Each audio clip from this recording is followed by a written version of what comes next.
How to fix your chat settings on Roblox Mobile. In this video, I'm going to show you how to fix an issue where you can't chat or there is no option to chat within a game in the Roblox app on iPhone or Android phone. And if this video helps you, please consider giving it a like and also subscribe to my channel, because that really helps me out. So if you're in a Roblox game and at the top here, you don't see a chat icon, even when you select the menu, that means most likely you have chat disabled in your settings. So to fix that, what we need to do is first select the Roblox icon in the top left of our game, and then select Leave. Once you get back to the home screen of Roblox, select More in the bottom right. Then scroll down and select Settings. Once in Settings, select Privacy.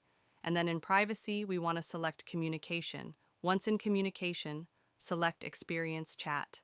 And then you want to make sure that Experience Chat is set to everyone. This will allow you to chat with inside games.